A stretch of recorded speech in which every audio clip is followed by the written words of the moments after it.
WrestleZone.com. Today's date is December 22nd, and I'm happy to have with me here today for our second episode of Meet the Wrestler, Mike Verna.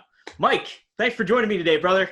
Dominic, thanks for having me. You know, I see when you dropped a like or something on my Twitter a couple weeks ago, and I looked at the name, I said, Dominic DeAngelo. It's like someone I grew up with down the street. That's what it is. I'm like, follow. You know what I mean? Follow. There you go. So I'm very happy to be on here. I'm happy to be the second one. So thanks for having me. Yeah, no, it's a pleasure, man. And you know, as fellow Paisans, we gotta make our way to. And hey, with wrestling too, we got Benoit, we got all those guys. So. Yeah, man. So what I wanted to start off, and how I usually start Meet the Wrestler off, is just what, as a fan, what was your first indie show you ever attended? So it's funny that you say that. Growing up, throughout my entire fanship, I didn't go to one indie show. Really? The first indie show I went to, in fact, I'll be honest with you, this may be sacrilege, but I wasn't even sure what the indies were growing up. That's really? How hardcore WWF attitude era I was. Like, I remember, like, we'll probably talk about it, but one of my trainers, my main trainer is Joel Maximo from the SAT. Oh, okay. And they are like, you know, the living legends of the independents in my time frame, which is the 90s, early 2000s. And when I first started training with him, he'll slap the shit out of me now, but I had no idea who he was. You know what I'm saying? So it was like one of those things, like I just didn't know much about the independents. So my first independent show was when I started my training at the NYWC, the New York Wrestling, the NYWC out in Deer Park, Long Island, the New York Wrestling Connection.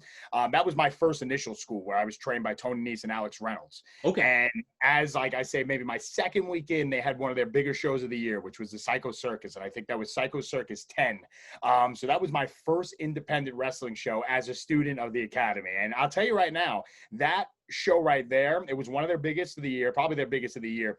And the electricity and the amount of people and just the intensity, that actually made me fall in love with indie wrestling. So right from that show, I said, okay, if I'm going to do this, I have to go back and I got to start watching what independent wrestling is, because this is the beginning of these careers. Right.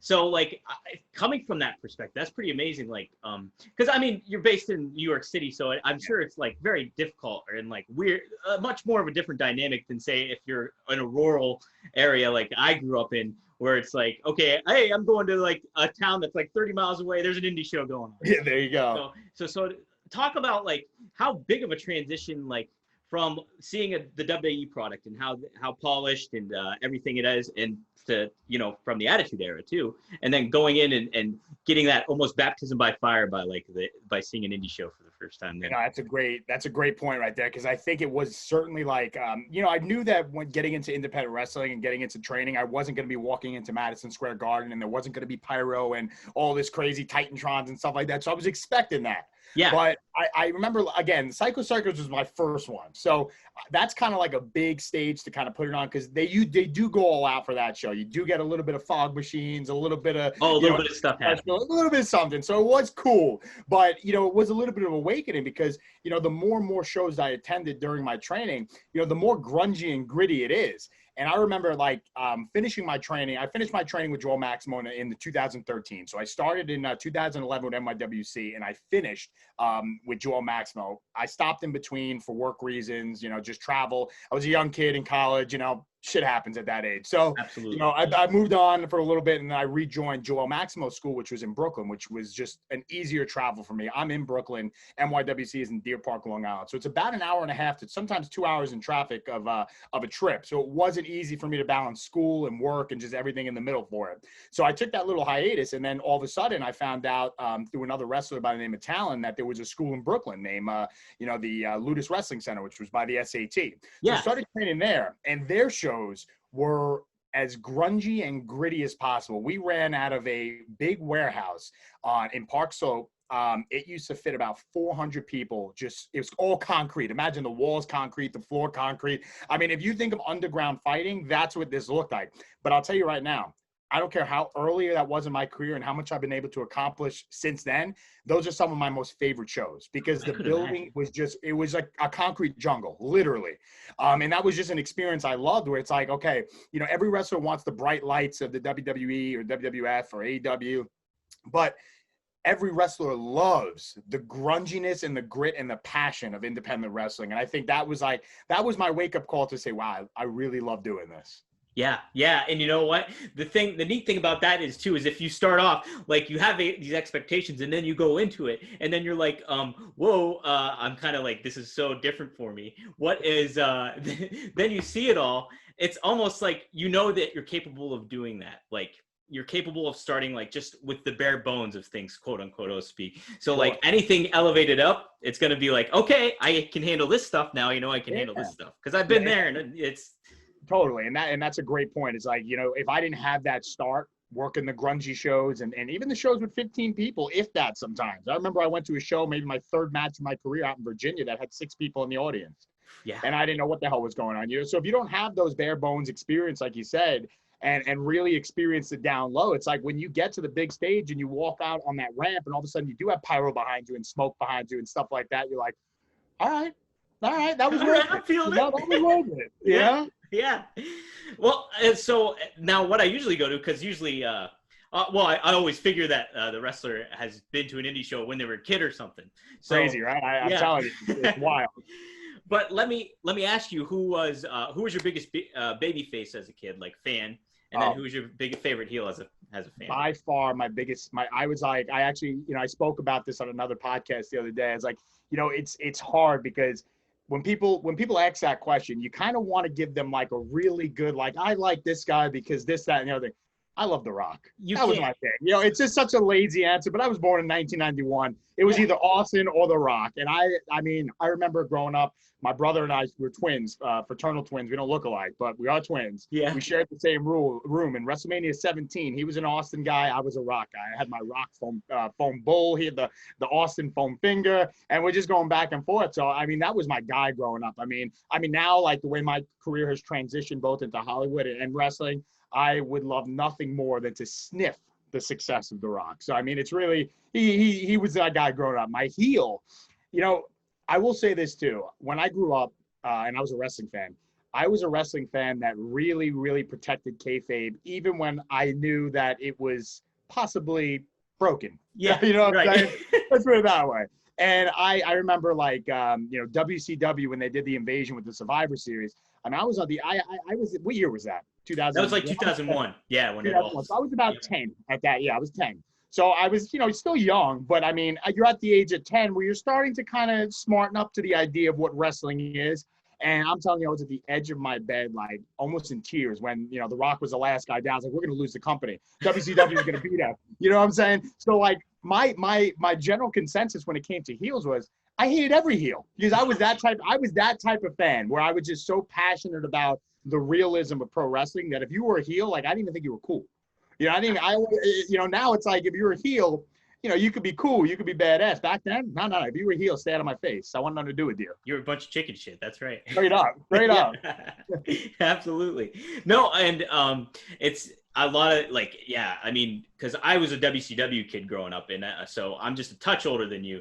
So like, when I was at NWO, so me and my brother are real close too. So we were Outsiders fan. He was Kevin Nash. I was Scott Hall. So there you go. Like we always clash like that too. Talk about the dynamic of just having a brother that was also a wrestling fan. Did he help you get into it, or was it the other way around? I would say, it's funny because my brother right now, he is not a wrestling fan anymore. He when he got out of it, he got out of it. When he was in it, he was just as avid about it as me. But when he got out of it, he didn't turn back. Yeah. Which is interesting because I've noticed over time, especially with my closest friends and even my friends that were never fans, is like you reach a point now where I feel like wrestling is pop culturally cool again. It's very relevant in the form of entertainment. It's not taboo anymore. Straight up, like if you like pro wrestling, it's a cool thing. You'll see it on SNL. You'll see it in places. So like I think growing up, we were just in that generation where wrestling really was the most popular thing on TV. That if you weren't a fan, you were a loser. Yeah. You know what I'm saying? Or you were the outsider. So we were that type of thing where it was just like we were gung-ho. It definitely helps having a fan in the house with you because it's just another constant thing. But everywhere I went, especially like in school, you went to sleep on Sunday and the night of a pay-per-view. The first thing you're talking about Monday morning in the classroom was, oh my God, did you see Undertaker throw Rikishi out the Hell in the Cell? Or, who ran over Stone Cold? Like, it was just great moments of like, it was like a wildfire. Wrestling was just so hot, Absolutely. Now, what really got you, what was there a certain moment that like kind of sparked you to kind of like be like, okay, hey, I want to get into this is something I really want to do? It was what really spoke to you in that Definitely. regard? So my not my senior trip, after prom. Okay. Mhm. So after prom, senior week, it's a doozy. It's a hell of a time. I'll leave it at that. Yeah, right. And, a lot of the friends, I was at this particular point, 18. First of all through high school, I was a baseball player. I was a baseball player all my life. That was always my thing. I always wanted to be involved in baseball. And I'm glad that even with, everything I have going on in the world, I still have the opportunity to coach college baseball. That's awesome. So I'm still involved in the game, which I'm very, very thankful for. But I reached a point, senior year, I said, okay, I'm going to stay home. I'm not going to go away. I have the opportunity now to spend 4 years. The city colleges in New York, they're good programs. They're great programs, in fact, but they have ceilings. They have ceilings. And at the time, the school I was going to was a D3 program. So it kind of put me in a situation where I was like, okay, do I spend my next 4 years, playing ball, to being the best that I can be, having a great time, making great friends, and maybe playing indie ball, maybe playing semi-pro ball? I wasn't going to go to the major leagues. I was a 5'10" right-handed first baseman. I played good defense. I could hit the shit out of the ball, but I was a 5'10" right-handed first baseman. Yeah. It wasn't made for me. Yeah. But that being said, I thought, I was like, I knew I can continue baseball after college. I knew I would be able to get paid to play ball somewhere, whether it's indie ball, like I said, semi-pro. But I thought to myself, I said, okay, do I want to do that, or do I want to enjoy my college years and maybe pursue this thing that has been kind of sitting on my head since the summer?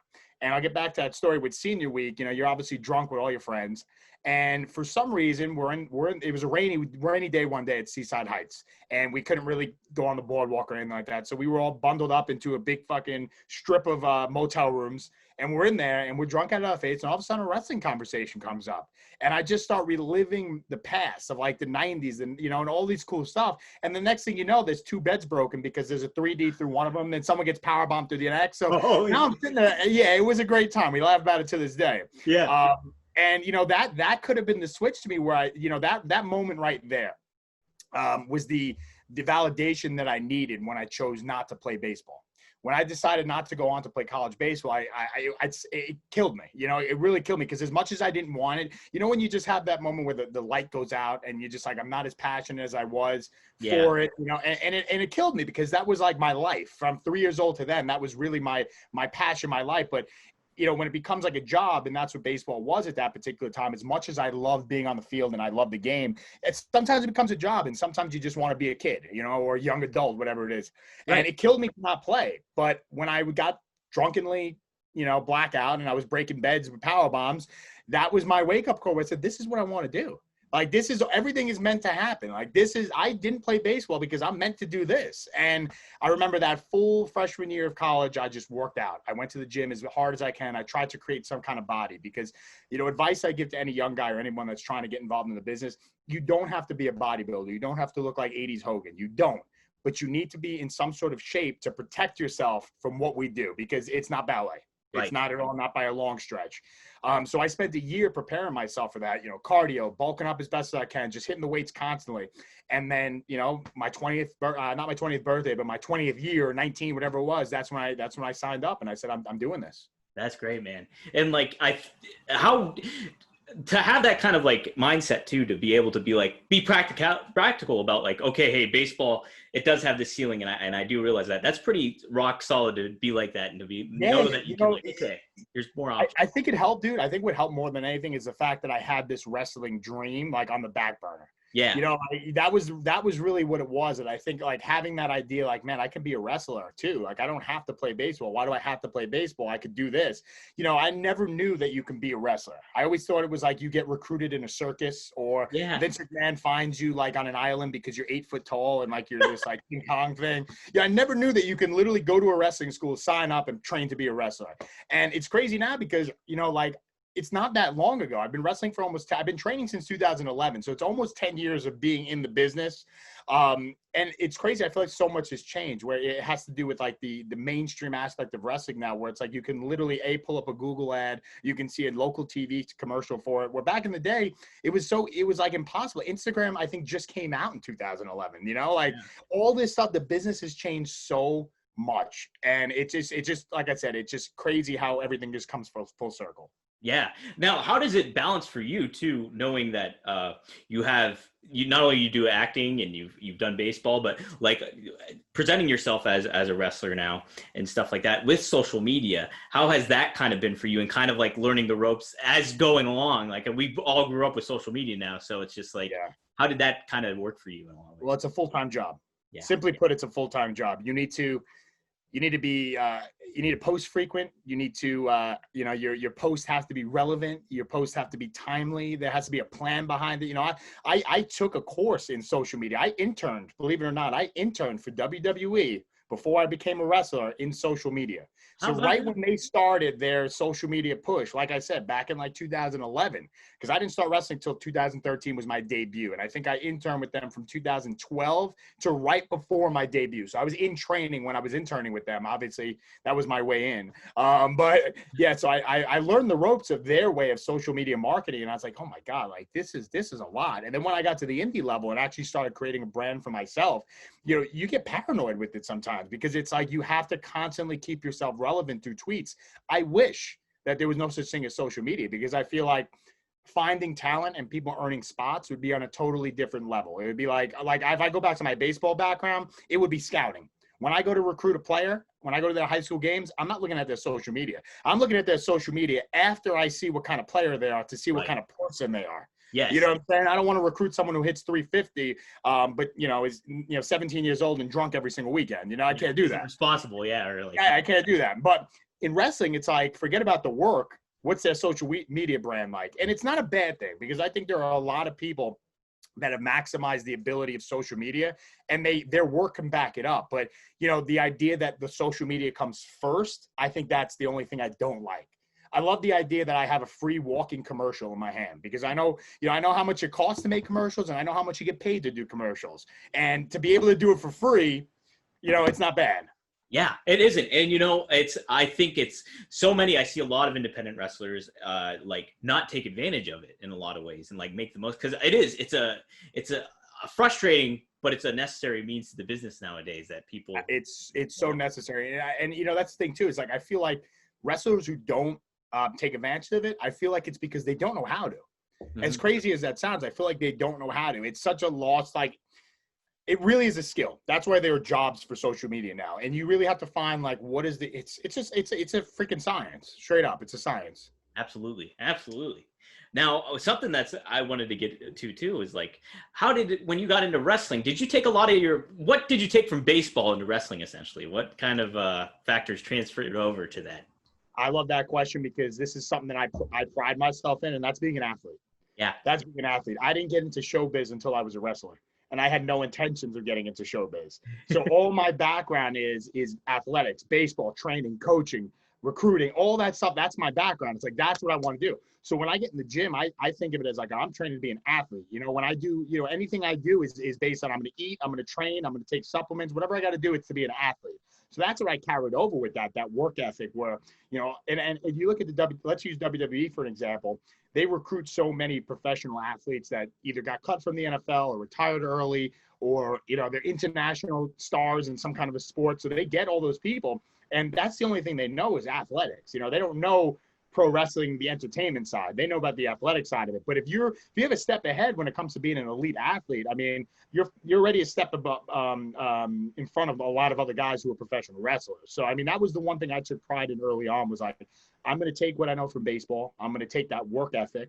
I'm going to take the work ethic that I do on coaching, because a little side topic there was, when I chose not to play ball, I told that to my high school coach, and he was incredibly disappointed. He said, "You're turning down all these schools that have interest in you. Why do you want to do this?" I said, "Because I just gave him the whole fucking runaround." Yeah. And then he said, "Well, do you want to coach here?" And I said, "Hell yeah." So I started my coaching career really early. I was like essentially a player coach, because I was still playing men's ball and I was coaching high school on the side. So I mean, my first year of coaching, I was coaching players that I played with the year before. Yeah. Simply put. You know what I'm saying? So it was like an interesting dynamic for me. But that's the only mind frame I know. It's just like, that's it. It's like being an athletic. So, that it's helped me a lot. It really has helped me totally a lot. I could imagine. And like, yeah, just the fact that baseball can be such a singular sport too, like a one person, like, you know, it's the individual, how they play in a lot of ways. And then the transport, you know, having to rely on yourself in wrestling too is another important factor, I would think. You know? Totally. You know, it's interesting because being that there's a lot of individualism when it comes to baseball and all sports, all team sports. Sure. And to see the true lone wolf mentality in wrestling, that was a big wake up call for me too. Yeah. To be honest with you, because you are so used to, like, from a playing and a coaching standpoint, you got 25 other men plus the coaches along with you. Mm-hmm. So it's like, yeah, I'm worried about my individual stats, my individual day. How many hits did I get? How many times did I strike out? But at the end of the day, did we win? Yeah. That's all that matters, you know? With wrestling, it's kind of like, okay, I've been having, you know, some tough times lately. I'm not getting the matches I want. I'm not performing the way I want. You have no one to lean on. Mm-hmm. You got to look yourself in the mirror and you got to fix that. You know, if you're batting 2 and the 3 and 4 hitters get the hits for you, it's not the worst thing in the world. Yeah. But, you know, if you strike out 3 times, but if you strike out 3 times as a wrestler, you're like, yeah. You know, it's one of those things. So it's tough. Yeah, there's definitely nobody keeping a stat sheet for you where you're just like, oh, man, I got to figure this out or work on that's my favorite thing when a lot of my friends who don't know wrestling, like, oh, what's your win-loss record? I was like, you know, nowadays, you know, luckily with AEW, there is a win-loss record, but usually I'm like, well, it doesn't really matter. Now it matters. Yeah, now it matters. So talk about once you got into training, what we talked like how The Rock was your favorite growing up, but like what were some inspirations, what wrestlers influenced your wrestling style in a lot of ways, would you say? Love that question. So The Rock probably had no influence on my character, on anything, other than like he probably is a real life Superman. Yeah. He didn't really have any kind of inspiration whatsoever, any influence, which is bizarre because of his success. When it comes to an in-ring standpoint, I try to emulate two guys for sure, and a little bit of 3. Actually a little bit of 4. I'll put it that way. These are the 4 guys. These are the 4 guys that are really 4 horsemen of wrestling stuff. Yeah, and you know what's funny? They are all intertwined in a sense. 3 of them are certainly intertwined. And you'll look at it and you may, from the beginning, you may say you'll know, you'll get the first couple. You say I see it, and then the other ones you'll be like, okay, I do see it. So obviously my height, my stature, I'm about 5'10". I'm 6 foot with my boots on. I usually weigh anywhere from 205 to 220, and that's a large gap. It depends on what I'm working with those days. So Kurt Angle, 2006, was one of my favorite wrestlers of all time. The intensity, the work rate, everything he did was just, to me, I was like, I am so drawn to him. So, you know, his aspect, his in-ring ability, forget about the Olympic side of it because I'll never be that type of athlete. But the performer of his, I mean, I've never seen anything better than that. So that Kurt Angle is one.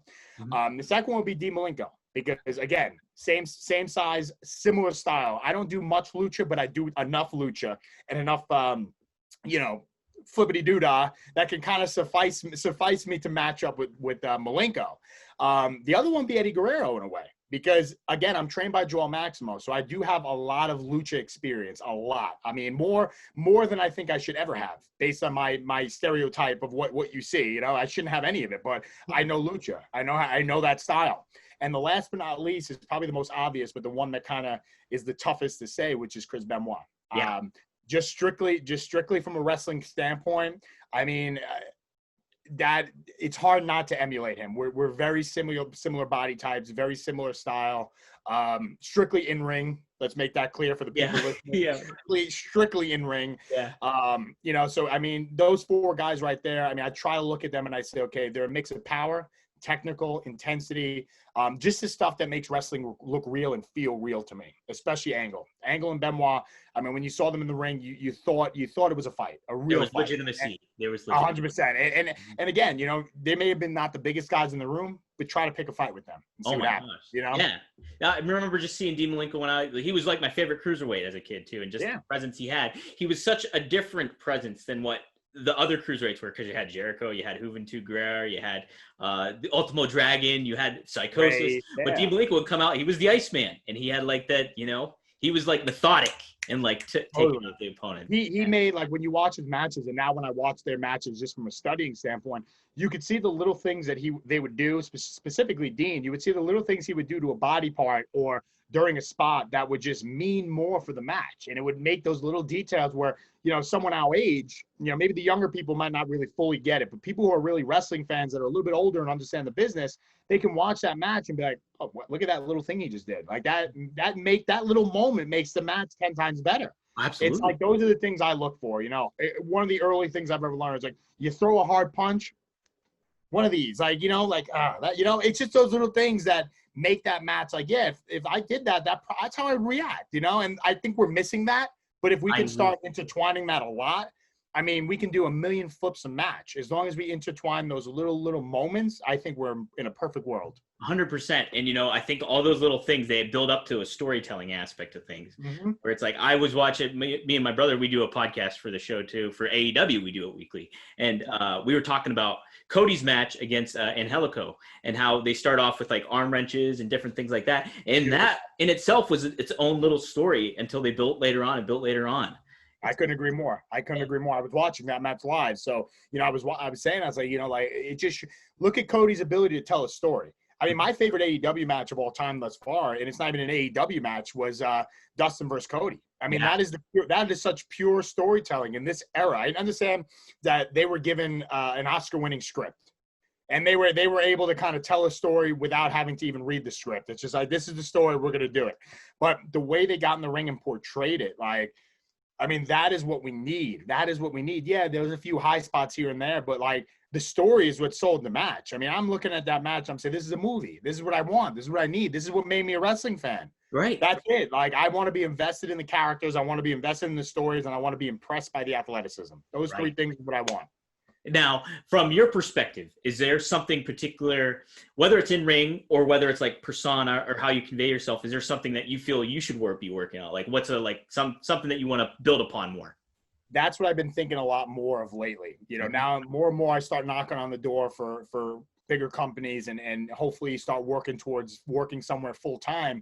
I look at it from a standpoint of, okay, like, the Man of Steel has worked for 10 years on the better path for 10 years. And I don't want to fix what's not broken. Right. But what can I do to add layers or change or tweak to make this character undeniable, for lack of a better word? So that's something I've been thinking of lately. I mean, I don't want to sound like there's nothing I need to work on, because you got to work on something every day. But I know that side, I feel like, as an entertainer outside the ring, I've learned how to play characters. I've learned how to play roles and how to kind of adapt into, an environment where, for example, if I worked for WWE and Vince McMahon turned around and said, you're going to play this, that, and the other thing, and it's nothing compared to what the Man of Steel is, I have the training and I have the talent to flip that and say, okay, I'm going to make this character mine.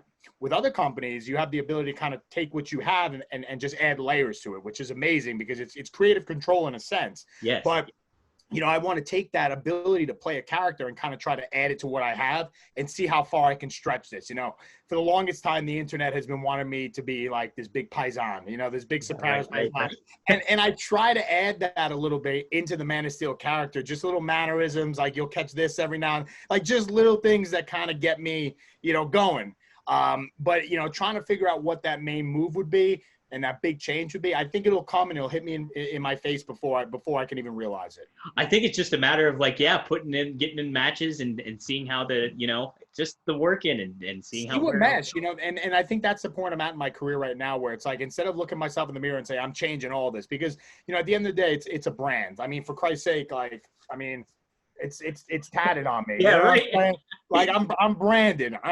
So I don't want to turn around and say, I'm going to look myself in the mirror and say, frick the Man of Steel. It's not even so much that. It's like, what can I do to change this a little bit? Because, I don't even need to be called the Man of Steel, Mike Verna. But if I have that little M, on my jacket or something like that, like, people get it, like if has the little 13 on it, like he doesn't got to, he doesn't have to say, reference to it all the time, but it's there. Yeah. If Cody's got his little American Nightmare logo, like it's there. Part of the identity. It's part of me. It's part of me, exactly. So if I can add layers to that, that's my next goal for 2021. Is like, how can I really add layers to the point of this, where it's like people see it, not only do they get it, they love it, they want it. Yeah, absolutely. And I feel so.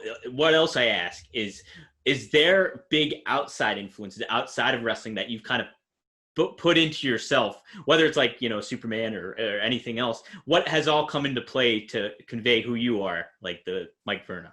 For sure. I would say it's probably to carry on from the last statement I made. Lately, in the beginning, when I first started my career, I didn't want to reference Superman at all. I wanted the Man of Steel to be a moniker like the Iceman, Chuck Liddell, or, like just the Beast, like just a little, like just a moniker, not exactly like a Superman, tribute. It was just like, this is a moniker. This is what he calls himself. Yeah. But over time, that's what the people wanted, and the people got it. You know what I'm saying? It started turning into, I was supposed to be a tweener to start. I had a manager. I was supposed to be like the Brock Lesnar of the Northeast Indies, because at that particular time, there wasn't many body guys. So they saw this new young kid walking in all jacked up, and they're like, oh, that's going to be something fresh. Let's build with that. So that was my original like character. Yeah. And then, I got over quick. And then it just started, the fans started getting behind me. And I said, you know what? Like, let's just start adding the M. Let's just start doing what we can do to see how much it can go. Then the beginning chords of my theme song were, a metal version of the dun dun dun dun dun. Yeah. Like, I ran with it full on, and it worked. It has worked. It's been working. It's just sometimes you reach a point in your career where it's like, okay, it's worked, but how much has it really worked? So an influence that I would have would definitely be Superman, no doubt about that. Just because of how much I've really inspired the character going through the years. Now, more than lately, like I was just saying before, I've been looking at like Tony Soprano and The Sopranos and like those old gangster movies, and I say, okay, what kind of things can I do that they did that popped the crowd, where I don't have to be little Guido in the FBI? Right. Yeah. Like, I'm not trying to go that route where it's like totally gimmicked out. But how can I do it where I'm like, okay, everyone knows I'm an actor. Everyone knows I do GQ shit on Twitter and Instagram and all that stuff. Yeah. So how can I be this GQ, Clark Kent, Tony Soprano hybrid, and people buy into it? So when I post those things on Twitter, that's what I get. And I'm like, okay, I'm starting to get to where I want to be. It's like they see this Henry Cavill with the 3-piece suit, but then they see that big gold chain hanging out and like, all right, this is Tony Soprano. So it's like I'm starting to get that little branding blend, which is what I'm looking for. But to translate it in the ring, that's going to be the interesting thing. That's going to be the interesting thing. It's all about the presence and like facials, all that stuff. All that stuff, man. Mm-hmm. And I'm looking forward to it. Yeah. So, now you've been all over the place. A lot of the Northeast, obviously, but you had a stint in WWE, correct? Like a developmental and stuff like that, correct? I never signed with them. I've done developmental matches with them, but I've never signed with them. Now talk about. Now, was it interesting, or like was it a transition almost for you to be able to do like the WWE style in a certain way, or in comparison to what you were taught on the Indies or with Joel Maximo and everything, or how was that kind of jump for you there? It was definitely different because, when you start on the Indies, you kind of you start very basic. You kind of do, okay, these are my 2 high spot moves. These are my 2 cool moves, but everything else has to be basic. Then you start getting better. You start getting more comfortable. You start getting more creative. Then the matches just get crazy. I'm jumping off this. I'm going to roll off your back here. I'll dive through the middle. Things start getting crazy. And then there reaches a point in your career where you start knocking on companies' doors. And the biggest thing you hear is, can you work TV? Yeah. Can you work TV style? And TV style is not so much like, do you look good on TV? TV style is do you know how to work the cameras? Do you know how to engage the audience as well as the people at home? Do you know how to, find the facial when you need it? Do you need to know how to make those moments? Like, it's a mini movie. A match is a mini movie. It's a fight scene from a movie, Right. So how do you make that happen? And, that was always something, but you'll hear a lot of company execs and people from all these TV companies saying, oh, there's no such thing as a TV style. To an extent, there isn't, but you need to know how to work TV. Right. So that was a bit of I wouldn't say it's a challenge. It really wasn't a challenge because, what I noticed, believe it or not, what I noticed last week when I did the taping on Dark. Yes. When you're on Hollywood, when you're on a set, and throughout quarantine, I've been blessed to do 3 movies and 2 commercials and 1 music video the other day. So I got a lot of work. During quarantine. I got lucky, and I had 0 wrestling. So, a lot of my work was working on cameras and whatnot. And obviously in movies, the number one thing you're not supposed to do is that. You're not going to stare. Right? Yeah, that's number one. I swear to God, I'm wrestling, and there are moments where, like, I'm getting some stuff in and I'm up, And, you know, like I'm not really referring to the camera as much. And I kind of catch myself like, oh yeah, camera, you know, instead of like, all right, act, we're good. Oh shit, there's the camera, you know? So there were moments like that, which were very interesting. And, you know, I watched the match tonight, and I hope that like, I don't feel like an idiot from it, but I remember it being very good. So hopefully it stays like that. But you know, that's a big transition. So, you know, the more and more you work and the more and more you start, the more and more I start getting back into the swing of wrestling, especially like now, hopefully more on a full-time basis at a bigger company. You know, that you got to know how to work that style. You have to be able to literally say, okay, roaming camera, hard camera, crane camera, which camera am I going to feed to? Because at the end of the day, that's how you get you. That's what pays your bills. That is what's going to make people say, Mike Verna is a star. I love that Mike Verna, man. He looks great. That's the stuff that makes it happen. And if you don't do that, you're kind of digging yourself a hole. Yeah, absolutely, man. And it's, knowing where you are and knowing like to find your light, as they say in acting. 100%. You know? Yeah. Let's talk about the acting aspect a little bit. Yeah. You getting into that. What really motivated you to do that? And was there did you start doing stage where you just mostly in camera? Talk about that a little bit.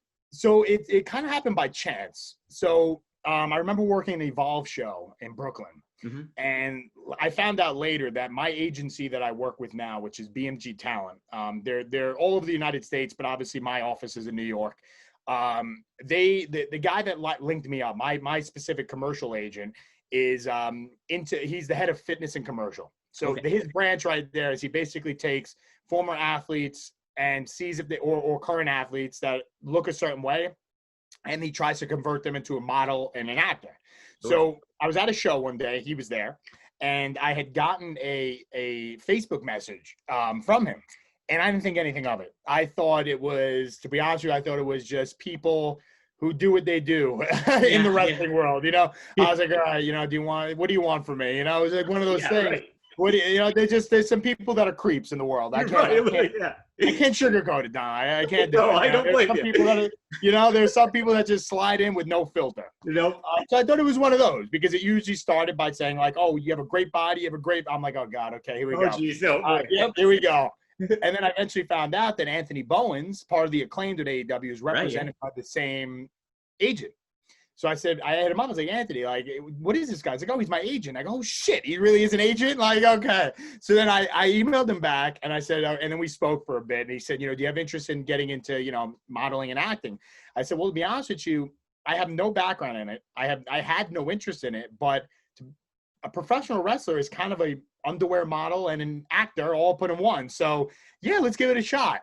And, you know, he set me up early. He put me into some commercial training classes, just some basic stuff, learning how to read, you know, sides, you know, working in front of a camera in a different way. And I started getting used to it. I said, you know what, this is kind of fun. And then I went and I signed up for a website called backstage.com, which is it's an industry standard casting website, but it's not really, it's hard. Sometimes you find a gem in there, don't get me wrong, but a lot of it is indie stuff. A lot of it is non-union stuff. A lot of it is student stuff. So it's more like resume building stuff, where your agent will go out there and get you the big stuff. So this gave me a chance while I was building my name, because it's hard for my agent to push me if I don't have any kind of resume and I don't have any credits or nothing to really show for it. So I had to put some work in myself. So I said, okay, if I'm going to take this seriously, let's see what I can do.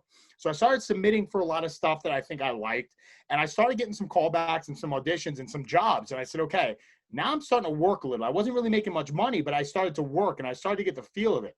And then I started to love it. And then once you start loving it, now it's like, okay, now I want to make this a job. Yeah. So I started training more and looking at more classes. So I've been taking classes with, industry casting directors like Steven Vincent, world famous actors. Like my two acting coaches are Vincent Pastore and Chaz Palminteri. Those are really? Those are my two guys. And Maureen Van Zandt, which is Steven Van Zandt's husband, wife. She's my coach as well. Isn't she a playwright too? Did she do some plays? Yeah, she did a lot of plays. So like those three people right there, like they gave me my early start in like, you know, people laughed. It's like, oh, what do you just want to be in gangster films? I was like, no, man, these are people are actors. Like when you get to know them and understand, like they are actors. Like Vinny Pastore is a stage fanatic. And right. So, and Chaz, I mean, Chaz is who Chaz is, you know? So you see, and to answer your question, like when I started training, in order to be a really good camera actor, you need to be a stage actor. Yeah. So I don't have any stage credits other than readings and whatnot. So like you can put a reading on your resume and stuff like that, but I haven't performed in a theater with a company or anything like that. But all my training is theater. Right. It's a lot of here's your play. This is who you are. This is your scene partner. You have a couple of weeks to get this together, and boom. So a lot of my training was that, although a lot of my work was on camera, but those two combinations kind of get you ready. And wrestling made working on the camera easy, because a lot of people, when they get on camera for an actor, a lot of it in the beginning is jitters. Having you, the person in your scene, and then 50 people over there all watching you. So that's usually the initial, like, oh, like, okay, I can do this, but I'm scared shit. But once you do that in your underwear in front of thousands of people, that is easy. Yeah, that is easy. You know what I'm saying? Yeah. That is easy. You want to watch me? You want me to wear these clothes and you want to watch me? That's fine. Okay, let's do this. Let's do this. So that was a pretty good, easy transition for me. And then, like I said, the past 2 years, but this year, 2020, for all its misfortunes and all its bad things, I mean, I racked in work that has really helped me, escalate my acting career. And I can't talk about it yet, but I got something big in the works on that side of the camera. It's not really, it's untraditional, but it's very, very interesting. And when I can speak about it down the line, could be in the summer, you may look at it and be like, damn, cool. All right. So to be determined. Heck yeah, that's great, man. No, now I know I started, so I moved to Philadelphia to do acting. Nice. And then I started on stage, and I never, I did maybe little camera stuff, but nothing too. So did you find being in front, in the wrestling ring? Because I know when I started doing film stuff there, it was that adjustment. I had to kind of reel it back in, because it's for stage. When you're on stage, you got to make it a little bit more big presence. 100%. And so, yeah, did you kind of find that having to make that adjustment too when you would get in front of the camera starting off? So I don't want to pat myself. First of all, 100%. You're not even close to being wrong. You're spot on it. And the class that I was taking yesterday, that actually pushed this interview to today because it went really long. Yeah. Was, one of the students in there, he did say, one of the teachers told him, like, if you're a stage actor, which was his background, you are over the top at everything. And it's very similar to wrestling. I mean, one of the things they tell you early on is that you want the people in the nosebleed to see what you're trying to do. So if you're throwing a strike, if you're in a hold, you want that face to be shown, whatever it is, you need to make sure they see it. Yeah. Same thing in stage. If someone's in the balcony rafters, they got to be able to see what you're projecting and what kind of animations you're doing. Where on camera, I mean, this, it's like this right here. I'm looking, face to face. It's just the facials, the movements and whatnot. One of the things that he said to this particular guy, which I've always, kind of picked up pretty easily, I guess just being a film buff, is it needs to be conversational. It needs to be conversation. I feel like the people who have outgoing personalities or by nature conversational, that comes pretty natural when you're on camera, even if your character, and it has a lot to do with casting. You know what I'm saying? Until you reach the point in your career where you're getting cast for roles that you're not normally cast for, and then you kind of have to test your acting chops. For the most part, if I get cast for a gangster, which I do a lot, and Chaz had always said, he said, don't be afraid of typecast early in your career, because it will get you work and it will get you hopefully famous enough where then they can cast you as a doctor. Or a salesman, or this or that. But if you're, if you're an Italian guy and they cast you as a gangster, be a gangster. That's it. I was like, all right, that's great. I love to hear that. That's great advice too. It is. It's do it until you can't do it, until you knock the door down, and then they want you to be, a girl, or they want you to be, someone else. So it's all right, no doubt. Yeah. But conversational thing, just the conversational aspect of it. And that's the art too, because if you can really look at a script and you can say, okay, I can relate to this talking to my buddy or talking to a family member, it just gets easy. And I'm sure, and you as an actor, you in showbiz, you get it. Sometimes you just look at it as a script and you say, that's how it's done. That's how it's done. Mm-hmm. You find your rhythm there. That's it. Is there a certain style of acting that you go by? Is it how you were trained and everything? Well, I wouldn't say I was trained pretty broadly. I didn't take any classes in method acting or all these specific methods. I kind of like I said, I entered this business very unorthodox, for lack of a better word. Right. And for a pro wrestler, I got into the entertainment business and the acting business before my career was over, which is usually the other way around. Usually it's like, okay, you're going to wrestle as much as you can, and then you can maybe transition into Hollywood, maybe do a commercial here and there. I got into the gritty of it, the nitty gritty of it right in the middle of my career, the prime of my career, really. So it was a kind of like a weird balance, and it was a crash course of trying to figure out how am I going to do this successfully. And not make a fool of myself at the same time. And it took some time. And if anyone listens and they wonder, like, okay, how can I do, all this shit? And you really have to, like, be kind of, like, centered up here. You need to be able to turn around and say, like, I need to put effort and time and miss a lot of social gatherings and a lot of weddings and a lot of parties to make sure that I can get this stuff done. Because, I laugh. I tell people all the time, like, they say, oh, what would you rather do? Be in Hollywood or be a wrestler? I was like, man, wrestling led me to Hollywood. Wrestling doesn't define me, but it's a big part of me. It's right. a big part of me, And if I was never a wrestler, I would never be an actor. I would never be an actor. I would never have the success I have right now if I wasn't a wrestler. So there's no comparison of the two, but the amount of work that I put into both of them is what needs to be done in order to kind of succeed at whatever it may be that you want to do. Yeah, absolutely. And I think that's what's a neat thing is keeping that both in factors, because like you think about it, there's some people have that impression of wrestling. Oh, you're a wrestler or something like that, or things like that. But you look at somebody like The Rock fully embraces his like past and everything like that, and where he's been. It's this, and I think that's such a cool aspect that he does. I agree. I agree. He's such an ambassador right now, and and Cena is too. But Cena is in the same stage The Rock was in when he did the Scorpion King, and like is kind of finding his oats in Hollywood, where it's like, yeah, I'm getting work and I'm working on a lot of movies, but like I still got that wrestling sting on me, so I'm gonna grow my hair out and I'm gonna stop working out a little bit, Yeah. So it's kind of like he's kind of finding his oats, and I love it because I remember my agent says it to me all the time. He's like in the ring you can look one way. He's like, but on camera, like. Unless you want to be that 235-pound guy and only be cast as the bouncer and the bodyguard, like that's what you got to do. Chaz said the same thing to me. He goes, I took a class with him 1 year in the spring and then in the summer. So he saw me in April where I was about 235, and then he saw me when I was 205. He goes, Mikey, this is what you got to do. This is it. This is what you got to do. This is how you're gonna get work. Yeah. And it hit a head to me. It's like, you got to be able to fit a certain role. So I see what Cena's doing right now, where it's like he's kind of trying to like blend in a little bit. He's got the grew his hair out. He leaned out. And it's interesting because it's like, The Rock right now is at a point now where it's like, okay, he did all that too. If you remember, he was he did, yeah. And now he's literally not The Rock. He's the Mountain.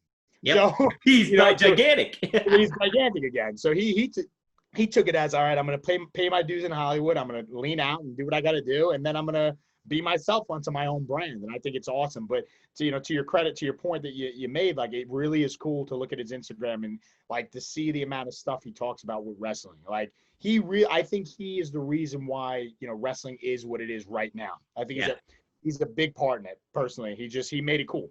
Absolutely, he did. Absolutely, he brought mainstream into it, and he keeps it mainstream in a lot of ways still. Even if he doesn't wrestle, he's like, it's The Rock, man.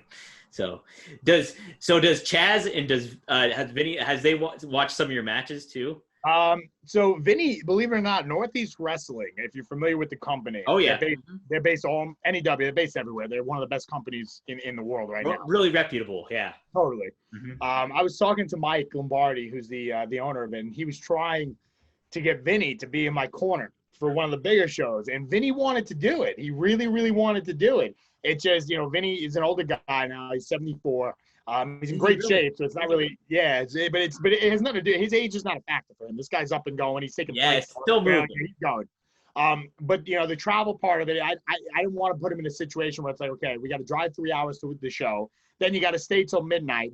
So it's like, it's tough. We're trying to find like the best scenario for him.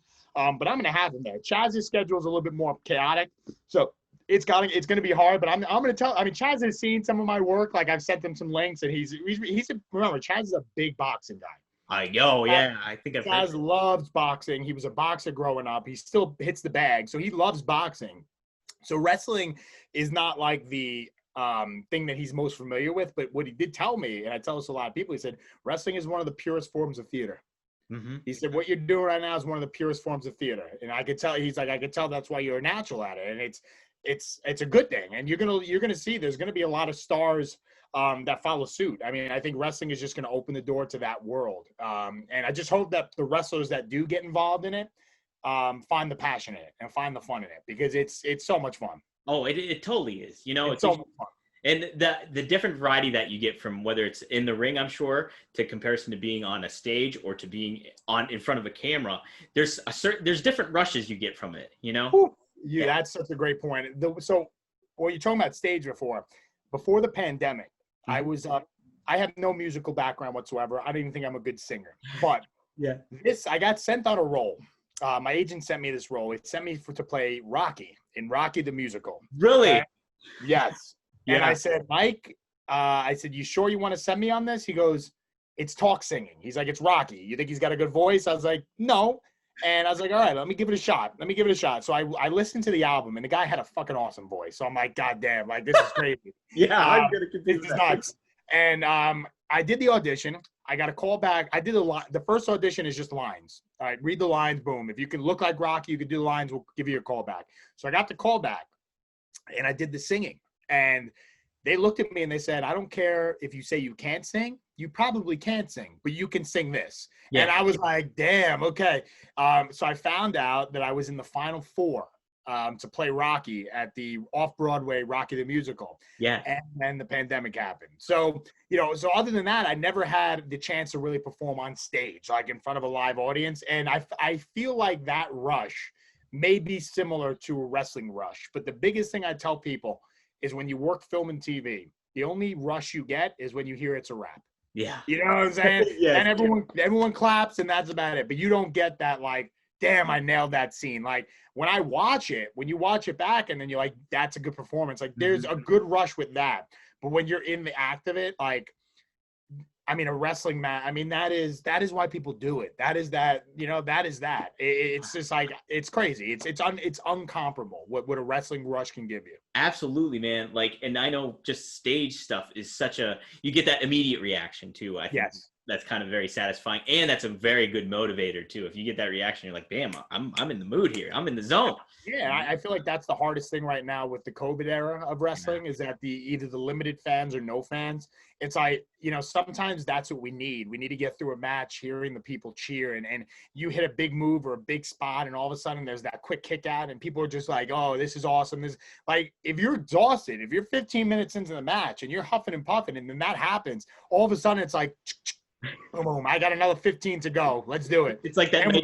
Yeah. And without that, it's like that sometimes that brings in the athlete in me, because that shows me, okay, now I got to train harder. I got to get my wind up. I got to make sure it's there, because I'm not going to have any kind of external, enhancers to help me get through this match sometimes. So that really sucks. And I think that's what we're missing more than anything right now is that live crowd reaction, because, you can still do a stage show and tape it and air it, because you're just watching like a movie. Yeah. But wrestling, you could do the same thing. But I mean, when it comes to a live performance, I feel like the wrestlers need the people. We need the people to feed on it. And I think when it's all said and done, a lot of the promoters, from the big companies and the smaller companies will turn around and say, man, I give a lot of credit to these guys and girls, because when you go out there and you bust your ass in front of nobody and you don't get the pops and all that stuff, like, your body hurts a lot more. Everything hurts a lot more. Yeah, I bet you feel it. No doubt about it. Yeah. Now, what as far as it goes with do you I could only imagine this. Being like in baseball and everything like that, do you have like that competitive edge? Do you kind of feel that in a lot of ways when you're in the ring and everything like that going on? Oh, no doubt about it. I mean, I think that's the big timeless tale about wrestling. It's like, it's a dog-eat-dog world. You got to be a competitor. You can't be stagnant. What's interesting about that is early in my career, I was like that, where I'm like, I want to put the best match on. I want to do this. And I still want to be the best match on the card. And I give 110% every single time up. But there's an interesting factor in relaying the team feel compared to an individual sport.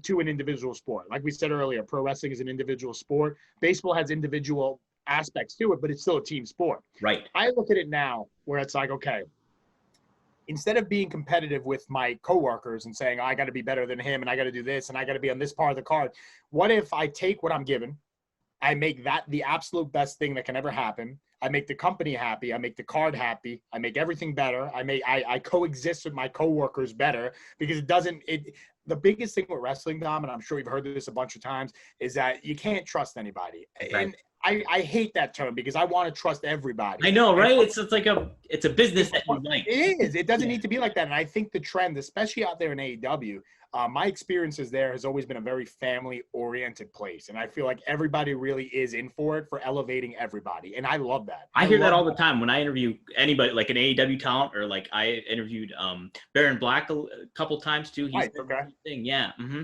And it's just I worked with him over there. That's cool. Yeah. He's a good guy. Yeah, he's a good guy. You know, you want that like team feel. You want to feel like, okay, we're working together. We're on this team that we want to make the best show possible. And I'm happy that I'm feeling that now later in my career, because I think, you know, when I get that opportunity to be put on a grand stage on a consistent basis, then I can turn around and say, okay, instead of worrying about, you know, oh shit, where am I on the card today? Am I booked? Am I doing this? Like now I could say, okay, I'm comfortable where I'm at. I'm going to make the opportunity the best possible thing I can have. I'm confident in my talent and my abilities. So I know for a fact that as long as I do what I'm told, it's going to lead me to somewhere else, somewhere more up on the card. And then we take it from there, you know, rather than being so paranoid about, oh, this person's doing that, I should be doing this. Right. I feel like there's so much of that in wrestling that it just creates bitterness and jaded. And like we're young. All of us are young guys and girls in this business. We don't need to act like we're, you know, 60-year-old grizzled vets that have been doing this for 40 years. Like we're doing this now. Let's enjoy it. Like you may not be the happiest person with the spot you have or where you're not or what you're not doing, but you're in control of if you're going to get it. You're in control of if that opportunity is going to become, and then seize it. And if you don't seize it, give it another shot. And if you give it another shot, it doesn't work out, maybe it's just not for you at the end of the day. But at least you tried, you know? Exactly. At least you tried.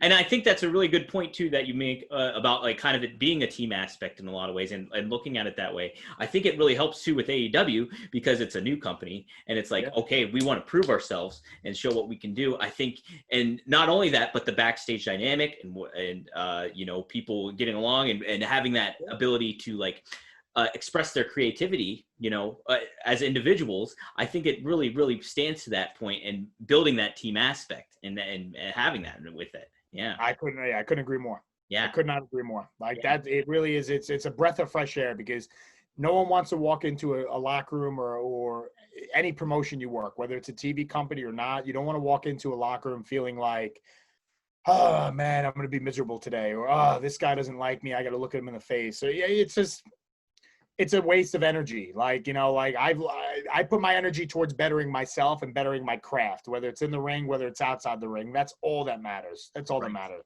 Right. And like, I love that vibe that AEW has. I really do. And like having that ability to be like, okay, this is where I'm at the card right now, or this is what my role is or what I'm doing. I think that's a good, like forward-thinking mindset to have, because you're just like, okay, this is where I'm at now. I want to get here ultimately. There'll be a chance for that, but like having that optimism is a very big thing too, I feel. Yeah, I agree. I mean, that's really. I don't get me wrong. It was hard to get to that point because there was a lot of. Oh yeah. Especially like in the beginning of quarantine, before I started getting all the bookings with TV and commercials and whatnot. You know, you know, you get kind of nervous. You're like, okay, I'm not signed to a company. I know for a fact that I'm not going to be wrestling for God knows when. And it's still like that right now. Let's be real. You know, if I wasn't working these AEW shots, like I wouldn't be wrestling. I don't have any booking. I have no indie bookings in my calendar. You know, it's whenever AEW wants me there, that's what I'm going, you know? So, you know, that it's just a scary thought.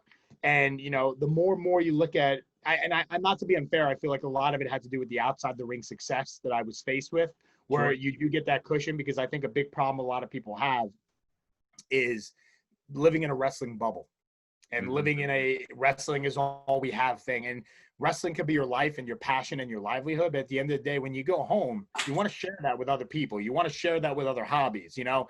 And I'm lucky that I have 2 hobbies, a lot of friends, a lot of family to always come back to. I want to share wrestling success. I want to share my entertainment success with them. Right. You know what I'm saying? Like, that's what I want to do. I don't want to be so obsessed with wrestling that I'm so damn successful, but I don't have anything to like show for it. Yeah. My mind is wrestling 24/7. And I think that affected a lot of people in this quarantine, because it's like, you look at it, it's like, man, I got to reevaluate myself. I got to figure out what else I can do here. Why am I just caring about wrestling? It's not even here. You know, it doesn't even exist right now. So, you know, and again, like I said, it had a lot to do with just getting used to that idea of like, let me not be so obsessed with this. Let me love this. Let me put 110% with it, but I'm not going to be obsessed with this. Right. It's a job. Like, I literally don't have to work regular jobs because of wrestling. So I got to that point where I can do that. So now let me embrace the fact that wrestling, Hollywood, and coaching pay my bills. Yeah. Like, I'm living my dream. What more do I say? Yeah, What more do I have to ask for? You know, why do I have to say, oh, Tony, give me a 10-year deal that's worth $100 million right now. Give me that shit right now. Yeah. Why do I gotta say that? You know, Yeah. They're giving me the opportunity to show what I got, and they're paying me well for it, and that's good enough. You know, that's good enough. It's all about the thrill of the chase. How they always say. Yeah. Dusty. Damn right. You know, we know that. We know that feeling. Yeah, no doubt about it. So we talk about team aspects. I got to ask you. I mean, obviously we talked about it off air, but you're a Jets fan. I'm a Jets fan. When did you start becoming a Jets fan? Oh boy. So my brother, my dad are diehard Giant fans. Oh, really? Yeah, they're big Giant fans. And as the season went on this year, and I was home a lot more, one of my friends said, "How the hell did you become a Jet fan?" Like, you know, like I said, I don't know. I don't know if it was the green jerseys. I don't know if it was Vinny Testaverde. That was me. You know, there you go. So there you go. Sometimes there's just somebody that just says, "Yeah, I really like him. I'm just going to be him." Yeah. Could have been a friend, you know, that I don't know. I really don't remember my origin, but I've been a Jet fan as long as I remember. I've been a season ticket holder. We canceled them last season and obviously this season because we wanted to make a statement to the Johnsons, like enough's enough. Yeah. Enough's enough. But I've been a season ticket holder for like 5 years. You know, I've been a fan since God knows how long. You know, I do love the Jets. Now, to be fair, it's Mets, Jets. Mets goes first. Mets go first before anything. It's just baseball is my sport. I love baseball. I can literally watch. I can breathe that shit. Like, when I was a kid and I was playing, and I was, you know, like we talked about earlier, baseball was work, wrestling was passion. Now baseball is my passion, wrestling is work. It's total flop. But when it comes to football, yeah, man. I mean, the Jets are. I'm looking right now, so I'm in my brother's old room. Okay. That now turned into storage. So I have all my like jerseys here, everything like that. And I can look right now directly in front of me and I see all my Jet jerseys hanging out. And I have Rivas, Sanchez, Jamal Adams, all guys that are just I mean, Rivas you can still wear. Rivas, yeah, you can get away with it. But I mean, Sanchez. I mean, you can't buy a football jersey these days. I'll tell you, this year I was going to buy the Le'Veon Bell jersey. Thank God I did not. And up until last week, Darnold wasn't a safe jersey either. No. And even now, even now it's still up in the air. You just don't know. You don't know. You don't know. See, to be honest with you, I think this is a blessing in disguise because I think this is going to light a fire under Sam's ass. Mm-hmm. And he's going to say, I'm replaceable as fuck. And I need to do what I need to do to make sure that I can be a Jet forever and lead this team the way I was anticipated to lead this team. Now, that being said, Trevor Lawrence is Trevor Lawrence. Yes. Also being said, we don't know what that's going to translate into here. Mm-mm. They're calling him a generational player. So if he's a generational player, he's probably going to be pretty damn good. Yeah. But you never know, you never know. No, that's the thing. You don't. Like, you hear all these talks about players and then they just fizzle out or something happens. Look at what we have with Darnold right now. Yeah. I don't want to end it on him. I'm not saying, he's done, but, who knows? He hasn't really shown us, He got mono last year and blew us our season because we went 7-0 in the second half. Yeah. It was great. So if he didn't catch mono, we'd be a playoff team last year. And I think a lot of people are forgetting that.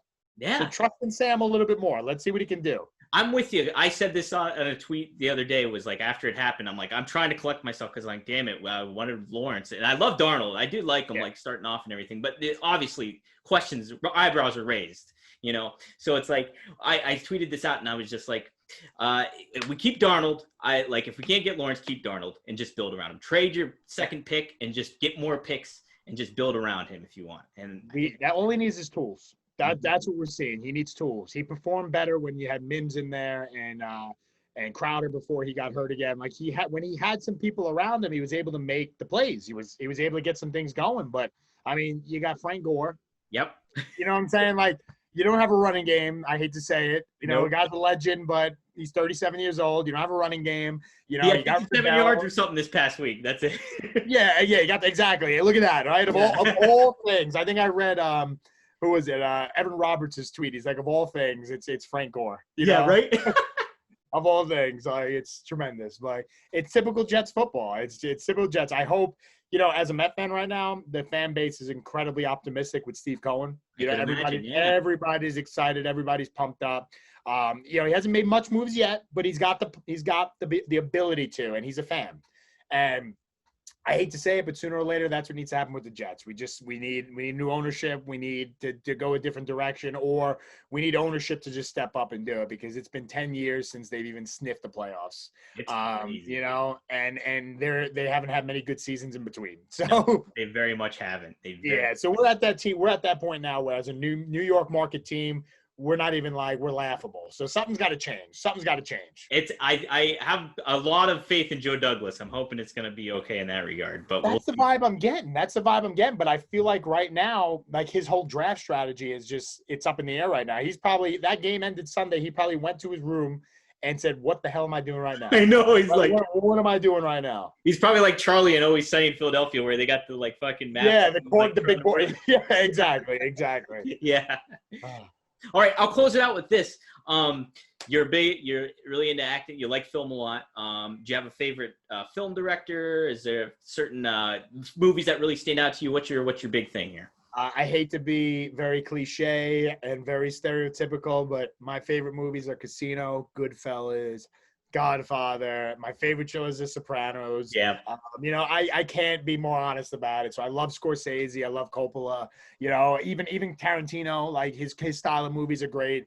That's that. I love that kind of stuff. Now that I'm getting more into it as a career, I do like to see directors, because one of my best friends is a film director too. So, and he made a really, really good project this summer during quarantine. One of the only feature films that were made under SAG during the quarantine. He's not done filming yet. He's still got a little bit chunk to go, so you won't really be seeing it just yet. But I'm getting more into the side of the art of directing. So I look at a no-name director like him right now. Same last name as you, by the way, Mike DeAngelo. Oh, really? How about that? He's a Paisan as well. So yeah, all right. Look out for him, Michael DeAngelo. All right. IMDb him. There you go. And when I'm starting to look at the art of directing, and directing is just as fun too. I hope that one day I can get to the point where I want to direct as well, because I like to look at my characters when I see a script, and I want to say, okay, I obviously have to listen to the director, but how would the director want this to be played? And I look at it like, okay, what would, if I was a director, how would I direct this scene? And I'm getting a lot of fun in that. So I'm starting to look into more no-name directors and see how they, put together these films that win awards and get, rave reviews and all that stuff, and see that route. But, when it comes to favorite film directors, the typicals. I hate to say it. I mean, but you really can't go wrong. There's a reason that those are so popular. Yeah. It's funny too. It's like when people say, "Oh, who are the best wrestlers of all time?" It's it's the same conversation. You're gonna get the same answer. Yeah, you're gonna get the same ones. You're gonna get the same answer. And there's nothing wrong with that either. I feel dude, when I lived in Philly and it was nearing the end of my time there. I was just I binge watched all the Sopranos because I never watched it before, and I was like, dude. So many layers to that fucking show. Oh my God. So many, you talk about great directing. David Chase didn't direct every single episode, but he wrote a lot of I'd say 90% of the episodes he wrote, or at least had part of writing. Yeah. And everything in that show was deliberate. I remember Steven Sciarippa, who played Bobby Bacala, said in a podcast, He said, Chase wrote the line, I have to go. Okay. And Bobby would say, he would think, okay, I'm a gangster. Have to go seems too formal, so he would say, I gotta go, and Chase would say, no, it's I have to go for a reason. Yeah. So just little words and little things that he would do that would just make the story. And I mean that's the thing about The Sopranos. I feel like he wrote that and created that for people to watch 20 years later, to go back at the episodes and say, I can watch this over and find new things, and this is what that meant, and that's who that was, and this is this connection. And it's going to be exciting. I mean, we got the Many Saints of Newark coming out in I think March. Is it March? I think it's March, and it's on HBO Max now. So, or HBO Go, is that what it is? One of those things. Yeah. But yeah, so it'll be on the phone. So I'm looking forward to see that, because I mean, I haven't really watched a show, a long season show since then. I'll watch these quick Netflix. I watched The Undoing recently. Mm-hmm. I thought that was on HBO. I thought that was some of the finest acting I've ever seen. Hugh Grant should win a damn Emmy, and so should Nicole Kidman. They were that good. Yeah. That good. Yeah. So it was excellent. So that kind of stuff I really like. But when it comes to actual season-long series, I haven't watched one since The Sopranos. Oh man. So I can go back. I go back to that all the time. I gotta go back and rewatch it. My buddy, who I work with too during my day job, he's like big into it too. So he was talking about like going through it. And I'm like, what episode, what season you on, all that stuff. There you go. Did you like the ending? Did you like the ending? Now, I mean, at the time when I watched it in 2007, no way. Yeah. I was mad. I was upset. Now I get it 100%. I do too. There was one line that was said, not in the spoiler alert to anyone who listens. There was one line, I think it was in the beginning of that season or the beginning of season 6, part 1, where Bobby Bacala gets his first kill, and him and Tony are sitting on the boat, and he says, "What do you think it's like when you die?" And he says, "I think everything goes to black." That says it all. Yeah. To me, that says it all. Wow, and yeah. I remember, maybe 10 years ago, before I was like, in doing anything really, I remember that line vividly, and I said, that's what it meant. Like that's what it meant. And now David Chase came out and he said, you didn't say that direct, but he's like, yeah, guys, come on, he's dead. Like, let's be real. Gone. He's yeah. gone. Awesome. So, I mean, but in the when it happened, I couldn't say I was very happy about that at all. And I could imagine that too, especially like when you wait weeks or you wait a week and then you're like, okay, it's time, and then that's what's happening. Yeah, it's like is this TV working? Yeah, right. Like what's going on? All right, okay. I do one thing, and it's with each wrestler I've been doing. If you have to pick 3 songs. Now it can be anything. Current or anything like overall. You had to pick 3 songs for your workout playlist. What 3 songs you picking? It could be something you're currently listening to or anything all time that you're doing. I see why I'm doing this is I'm cultivating a playlist of all the wrestlers that I interview. Okay. Put it up on Spotify and see how it goes. Well, I am so diverse to the point that it's actually laughable. So I'm the same way, man. Just for example, I'm going to see what my latest one from yesterday's workout was, because you might actually laugh. So I have This Is It from Scotty McCreery. I have Dream a Little Dream of Me from Frank Sinatra. There you go. Okay. So just so you have an idea of what my last things were here, I have I'll Be Loving You from The Collage, which is like a 80s like house show music. Yeah. My Way, Frank Sinatra. Believe by Josh Groban, which is a Christmas song. Chasing Cars, Snow Patrol. I mean, it's incredibly diverse. There's a lot of One Direction in there. There's a lot of Backstreet Boys, a lot of Celine Dion, a lot of AC. It's all mixed. Like you have AC/DC and One Direction, and then there's just me right in the middle of all of it. You feel you get a good workout in when you hear that stuff too. Hell yeah. There's some songs that give me that energy. You feel like you're clubbing again, even though we haven't seen a bar in 9 months, I mean. It's going to build the anticipation up. Well, we'll get back. Oh, yeah. Oh, yeah. So, cool. Okay, obviously tonight you'll be facing Peter Avalon on AEW Dark. This podcast will probably air afterwards, but as we're recording, that's what's going to happen. So it's going to be exciting to see how you do, man. I'm looking forward to it. I'm looking forward to it too. I think it's a good showing. It's a good first showing more than anything. I will be back. I did film some more tapings there. I will be back next week. So yeah. So we'll say that too. So we'll see what happens, but it is a good first showing. I love Peter Avalon. He's someone I knew for a couple of years now. He's such a great worker. He understands the business so well.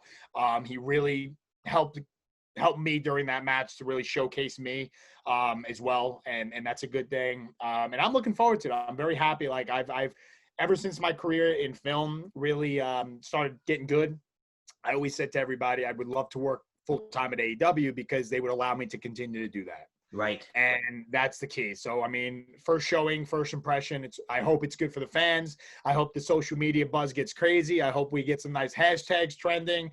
And then we'll see where it leads us, But so far, so good. Right. Okay, how do they follow you on Twitter, brother? At Man of Steel MV. So it's Man of Steel MV. And that's it. Twitter, Instagram, all the good stuff. And Dom, follow Dom too, man. Dom, you're a great interview, brother. You're a great interview. I had a great time. We're sitting here at 4:16. I know, right? Well, what time is it even? I don't. It's like, hey, 30 minutes, okay. We're like over. It didn't even feel like it, and that's how you know. Sometimes, honestly, I'm sitting on these things. I'm like, yeah, man, I gotta head. I didn't even have to look at my phone. I didn't do nothing. So great job. On. I gotta go.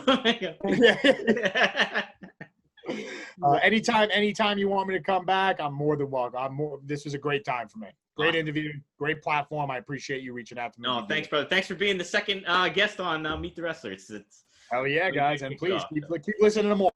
Yep. Thanks, man. All right, everybody. This is Dominic DeAngelo. You can follow me on Twitter at Dominic DeAngelo. Follow WrestleZone on Twitter at WrestleZone.com. And go to WrestleZone.com for all your wrestling writing needs. So there you go. All right, Mike. Thanks, man. Thanks, Tom. You're the man, bro. All right.